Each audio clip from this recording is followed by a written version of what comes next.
అవినీతి ఒప్పందాన్ని అడ్డగోలుగా సమర్థించుకోవడంలో వైసీపీ అధినేత తర్వాతే ఎవరైనా.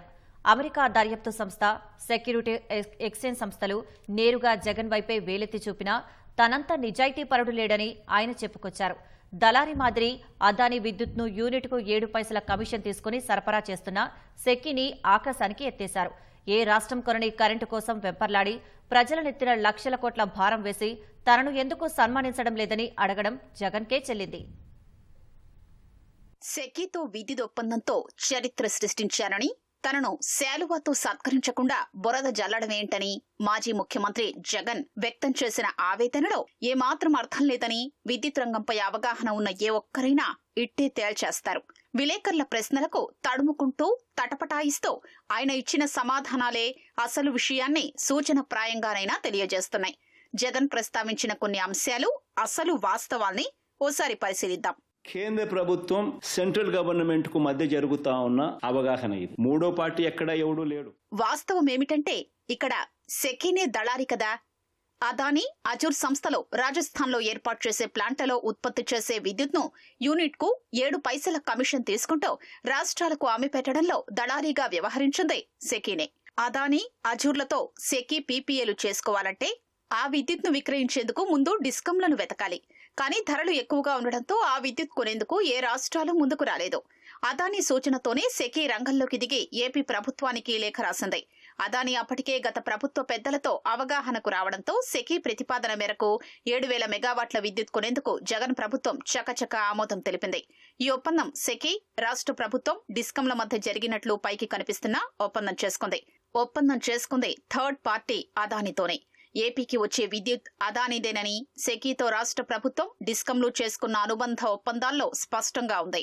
మరి నేను తక్కువ రేటుకి నేను తీసుకొస్తే నన్ను అప్రిషియేట్ చేయాల్సింది పోయి, షాల్వా కప్పాల్సింది పోయి, పొగడాల్సింది పోయి, నాకు అవార్డు ఏదైనా ఉంటే నాకు ఇవ్వాల్సింది పోయి, ఏంది మాటలు? అవును, నిజంగానే సత్కరించాలి. అదానీతో తెర వెనుక ఒప్పందం చేసుకుని అవినీతి కేసుల ప్రతిభను అంతర్జాతీయ స్థాయికి తీసుకెళ్లినందుకు సన్మానించాల్సిందే. Average cost of procurement in Andhra Pradesh ఎంత అని చెప్పి ఒకసారి చూస్తే ₹5.10. మనకు 17,000 మిలియన్ యూనిట్స్ ₹2.49 మనకు కేంద్ర ప్రభుత్వం ఇవ్వడానికి ముందుకొచ్చింది. అంటే ₹5.10 నుంచి ₹2.49 అంటే ₹2.60 పర్ యూనిట్ సేవింగ్. సంవత్సరానికి 4,400 కోట్ల రూపాయలు. 25 సంవత్సరాలు సప్లై చేస్తామన్నారు. అంటే 1,00,000 కోట్లు, 1,00,000 చిల్లర కోట్లు. వాస్తవం ఏమిటంటే ఇంగితం ఉన్న వాళ్లు ఎవ్వరైనా మార్కెట్లో ఇప్పుడు లభిస్తున్న ధరలతో పోల్చి చూస్తారా? కొన్నేళ్ల క్రితం నుంచి ఉన్న ధరల సగటుతో పోల్చి తక్కువకు కొంటున్నామని గొప్పలు చెప్తారా? ₹2.49, ₹2.49 per unit. This is the cheapest power in the history of Andhra Pradesh.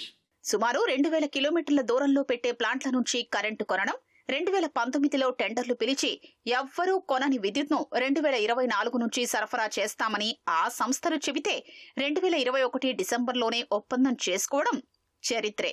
ఆ ప్లాంట్లలో ఉత్పత్తి ప్రారంభమయ్యే నాటికి ఉన్న టారిఫ్ కంటే తక్కువకు ఒప్పందాలు చేసుకోవాలని అధికారులంతా నెత్తి నోరు కొట్టుకుని చెప్పినా బేఖాతరు చేయడం దేనికి సాక్ష్యం?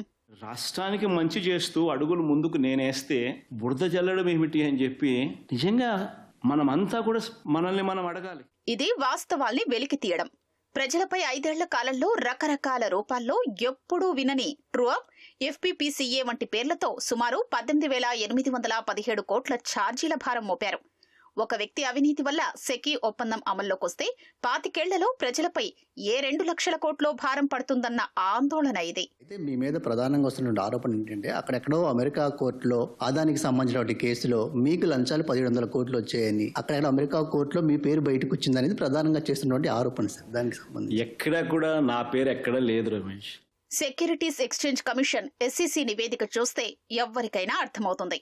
అందులో 80వ పాయింట్ నుంచి 84 వరకు చూస్తే 2021 ఆగస్టులో ఆంధ్రప్రదేశ్ చీఫ్ మినిస్టర్ను గౌతమ్ అదానీ వ్యక్తిగతంగా కలిశాకే విద్యుత్ సరఫరా ఒప్పందం ముందుకు కదిలిందని స్పష్టంగా వివరించారు.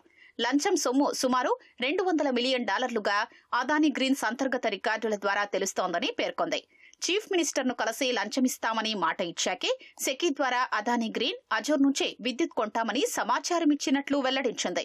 ఆ తర్వాత సెకీ ఆఫర్ను అంగీకరిస్తున్నామని ప్రభుత్వం ప్రకటించిందని తేల్చి చెప్పింది.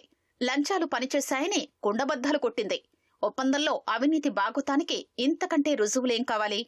FBI రిపోర్టులోనూ ఫారిన్ అఫీషియల్ ఒకటికి 1750 కోట్ల లంచాలు ఇవ్వజూపారని స్పష్టంగా పేర్కొంది. So Adani, he would have met me several times before, several times after also during my 5 years regime. So what has that got to do with any of this? పారిశ్రామికవేత్తలు ముఖ్యమంత్రిని కలిసినప్పుడు ఏ పెట్టుబడులపై చర్చించారో ప్రకటనలు ఇవ్వడం సహజం. కానీ జగన్ను అదానీ కలిసిన తర్వాత అలాంటి ప్రకటనలేవీ వెలువడలేదు. పైగా కొద్ది వ్యవధిలోనే అదానీకి ప్రయోజనం కలగడం చూస్తే దాని వెనుక మతలబేంటో అందరికీ తెలిసిపోతుంది. ₹2.49 నుంచి ₹2.58 చొప్పున సప్లై చేయడానికి NTPC ఇలాంటి పెద్ద పెద్ద సంస్థలన్నీ కూడా టెండర్లలో పార్టిసిపేట్ చేసి దాదాపుగా 24 బిడ్లు దాఖలయ్యాయి.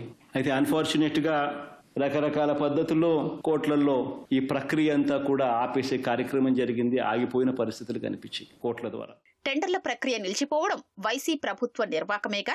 ఈ ప్రక్రియలో తనకు అన్యాయం జరిగిందని టాటా లాంటి ప్రఖ్యాత సంస్థ కోర్టును ఆశ్రయించింది.